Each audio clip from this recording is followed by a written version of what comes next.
Okay, so we saw what the top left icons did and some options that they provide for us. And these are sort of, messing around with defaults for the editor that, for the most part, we're going to leave them be. But for the top right icons here, these have more to do with maneuvering around in the world and manipulating individual objects or groups of objects. So I'm going to start with the very first leftmost icon here, and notice that it's orange and the ones next to it have a white background. The one that's orange means that this particular mode is currently selected. And you'll see if we hover over it, select and translate objects, and it has the W hotkey. Now, in order to select an object in the world, all you need to do is left click on it. So if I see this little box here, if I click on this box, it will actually be selected and it will outline the box in a sort of yellow outline. And we get this widget looking icon here, and this widget is basically a 3-axis widget that shows you the X, Y, and Z axes respectively. Now, X, Y, and Z axes are akin to sort of directions in the world. And so the world itself has an X, Y, and Z axis. And if you look at the bottom left of the viewport, as I'm maneuvering or as I'm turning around and looking around in the world, these X, Y, Z axes are actually, they're changing, they're moving around along with my, my orientation in the world.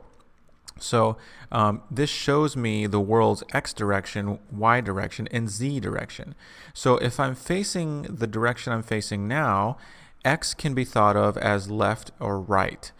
So basically the X axis is an imaginary line that points from left to right. The y-axis is an imaginary line pointing forward and backward, and the z-axis is up and down.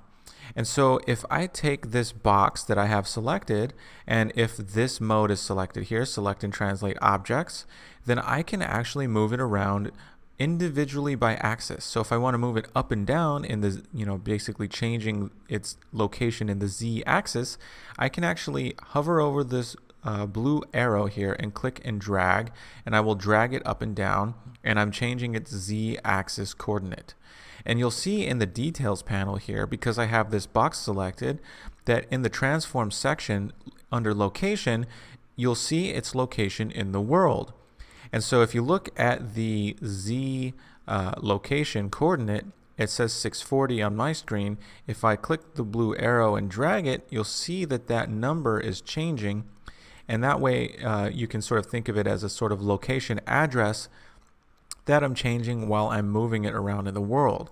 And if I click and drag on one of the other arrows, for example, the green arrow, you'll see that its Y location coordinate is being changed as well.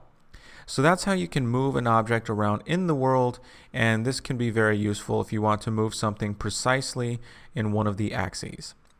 Now, if you take a look at the little widget here, you'll see that there are little squares that exist between the different axes. So for example, the red arrow and the blue arrow, between them have a little square, and if you hover over it, you'll highlight both the red and the blue arrows simultaneously, and that allows you to move the cube around in both of those axes at the same time.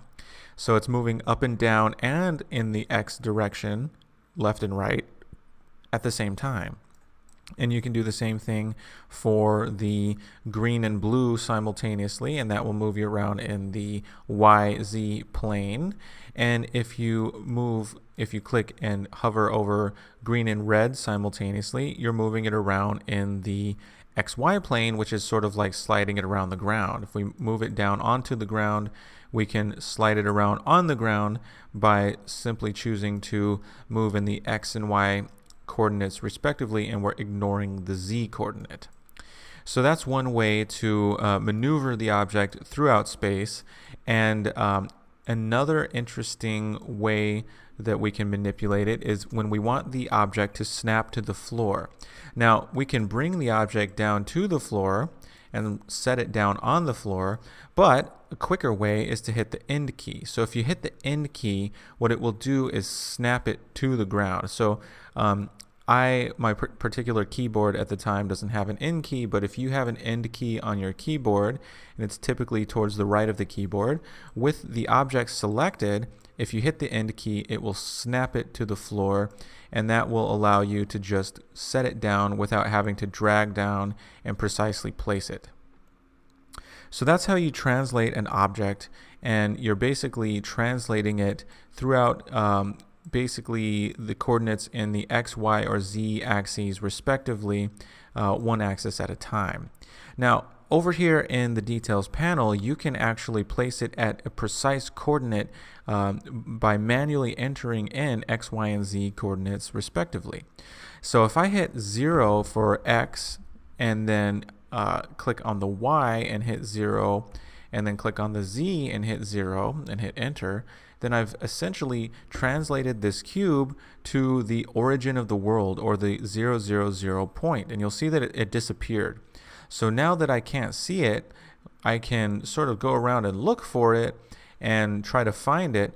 Or one useful tool that I'm going to show you is, as long as the cube is selected, and we can look up in the world outliner and see that this is the cube that we have selected here. If we click on that and make sure it's selected, in my case it was cube 44, I can hit the F key. And if I hit the F key, it will zoom in on that object. So it zooms in on the object and shows you where it is, and this is the particular space corresponding to the 0, 0, 0 location of the world, commonly known as the origin. So we couldn't see it before, because if I drag up, you'll see that the origin is actually below the floor. And so this object was snapped down to the origin, which is down here below everything, and that's why we couldn't see it. And so we can always get to an object's location if it's selected by hitting the F key, and that will zoom us up into where the object is. So I can zoom out a little bit, and I'll zoom up above the floor, and you'll see that we can still see the outline of the object because it's still selected, and we'll still be able to see the little widget here. And I can actually click and drag on the blue arrow to bring it up above the floor, and so that's one way to bring it up. And again, of course, I can come over here to the details panel, and I can change its Z location. So if I put 500, for example, it'll snap it up to 500 in the Z axis. So that's how you change its coordinates manually.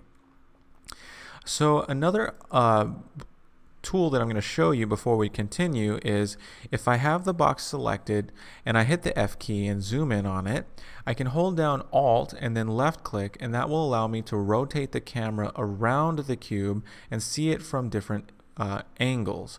Now I can click and drag and zoom back, and I can also hold down Alt and left drag and maneuver my way around it, but the reason I like to hit the F key and center on it is because that way I can really easily rotate around it and take a look at different sides of the cube.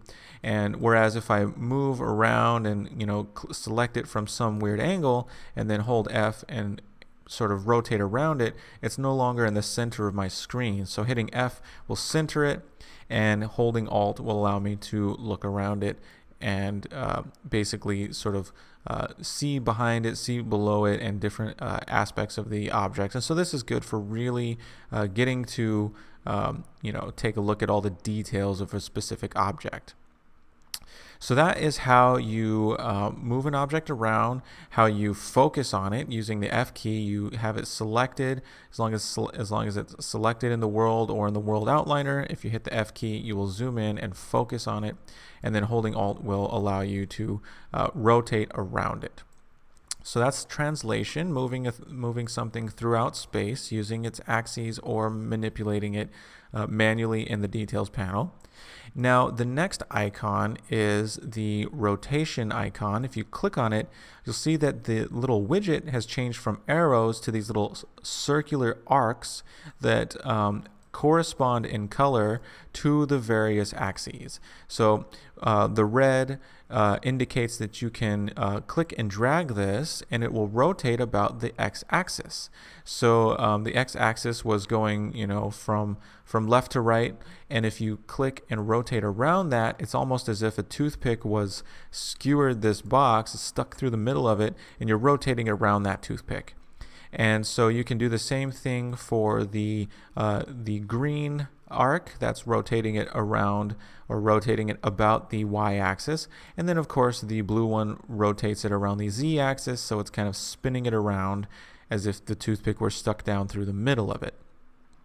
Now if you go to the next icon, you'll see that the widget now changes to what looks sort of like the translation, except instead of arrows, you've got boxes, and these are for scaling the object. Now you can scale the object by clicking and dragging one of the axes individually. So this is stretching it in the X direction. Clicking the green will stretch it in the Y direction, and then clicking the blue will stretch it in the Z direction.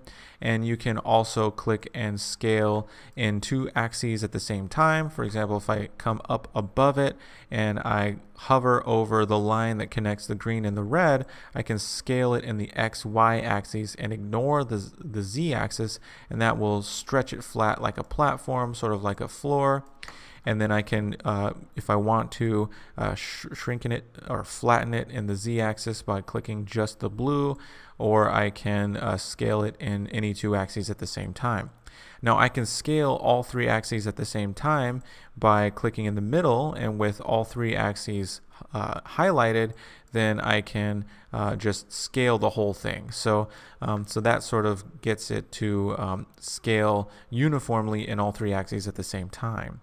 Now, of course, I can come over to the details panel, and if I've scaled it and gotten it out of whack and I want it back to its normal scale, I can simply hit a 1 for the X and a 1 for the Y, 1 for the Z. Now, a quick way to do this is to select the X, hit a 1, and then hit the tab key, and it will automatically go over to the Y. I can hit 1 and hit tab, and it'll go to the Z, hit 1 and hit enter, and now my cube is back to its normal scale. And of course, going in here and manually changing these to say all 2s, for example, will scale this up to double its normal size because it's scaled by 2. And so manually scaling things is another option that we have. Now, and of course, I skipped this, but we can also rotate this by an exact amount by entering its rotation. For example, if I want to rotate it about the z-axis by 90 degrees, from 0, I can hit a 90 here, hit enter, and it will rotate it by 90, which because it's a cube, it doesn't really look different. I can hit 45, however, and you'll see that it's rotated by 45 degrees. So that's the translation, rotation, and scale axes or manipulations, and you can switch between them using the icons up here, or you can use the hotkeys. And I typically like to use the hotkeys because it's easier and faster. So if I want to say rotate it, I hit the E key, rotate it by a certain amount, and then if I want to scale it, I hit the W key, and so on. Now you may have noticed when moving things around in the world or rotating or scaling that you'll notice a snapping quality here. And the snapping is what allows us to move this thing in precise increments. And you can turn this on or off based on these icons up here. For example, if you hover over this one here, it says enables or disables snapping to the grid when dragging objects around.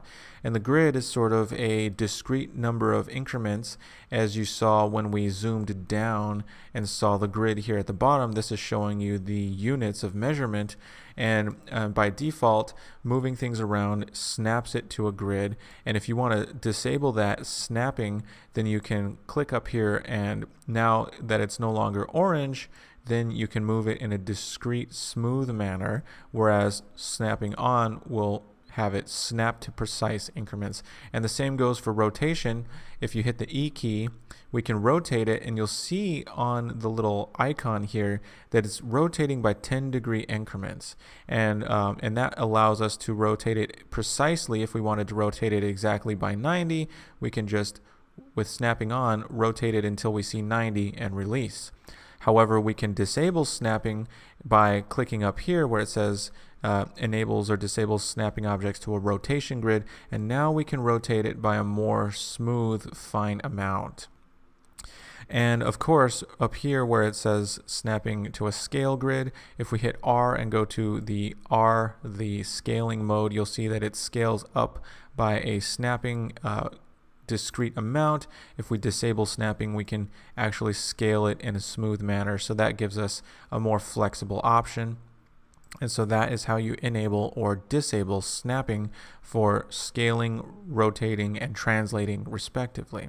Now, if you take a look to the right of these icons, you see the increments. So snap sizes for basically translating the object around in the world is set to snap at 10 units increments. But if you click on this and you change it to 50, you'll see that the snapping is a larger amount, and that's because it's moving it by 50 instead of 10 units at a time. And you can see that looking at the Y, it's at negative 100. If I snap it one snap to the right, it's negative 150. So this is basically increasing the snapping amount, and you can actually decrease or increase that, and it's set to 10 by default. Same thing for rotation. If you click this and you say choose 30, then when I hit the E key, I'm now snapping it by 30-degree increments instead of what it was at before, which was 10. And so that allows you to sort of change the snapping amount. And scaling by default is scales by 0.25 increments. You can change this amount to say 1, and if I hit R, you'll see that scaling in the x-axis will scale it, basically double its size. You'll see it goes from a scale of 1 to a scale of 2, and so that sort of increments it by scale factor of 1. So I'm going to put that back down to 0.25 at its default, and that way it'll be more like it was when I first opened the project. So if you click down on the drop down next to the snapping icon here, you'll see it says Open Editor Surface Snapping Options, and surface snapping is something that has to do with how things are snapped to the world. So we'll get into surface snapping in a little bit when we start dragging objects in. But for now, what I'm going to do is, if you look at the content folder and click on geometry and meshes, you'll see that we have some objects here, such as the 1 meter cube. Now, if I drag a 1 meter cube into the world, you'll see that it brings it in and it snaps it to the floor. And so bringing an object into the world is as simple as clicking and dragging. And again, we're going to do some more of that. But just to show you, when you drag something in the world, it snaps to the floor. And so I'm going to select this cube and delete it. And I'm going to actually go over to an object such as this cube here. And I'm going to drag this 1 meter cube in. And I'm going to basically hover over the surface, and you'll see that it snaps to the surface here. And that's because it's surface snapping. It's basically snapping to the surface. And if I come up to surface snapping and click the check mark, and I come down to where it says rotate to surface normal and surface offset, we'll see that we can change the offset. And if I change it to say 50, for example, then when I drag a cube in, you'll see that it's actually offset when it snaps to that surface. So I'm going to come up here and change this to 100, and I'm going to drag another cube in, and you'll see that it's actually offset by 100 now. And so basically this shows how far away from the surface it will snap to that surface. And so now that I've dragged 3 new cubes in the world, I'm going to show you how easy it is to remove them. And it's as simple as hitting the delete key. So if I hit the delete key with this cube selected, it will delete it. And so I can select this cube here and delete it, select this cube here and delete that. And dragging them in is as simple as simply clicking and dragging. And you'll see now that instead of snapping directly onto a surface, it's basically 100 units away from that surface, and so that's what this basically surface offset does. you'll see this rotate to surface normal option, and if I click and drag an object in again, you'll see that it's no longer rotating to the direction of the face that it's snapping to. It's basically keeping its own rotation.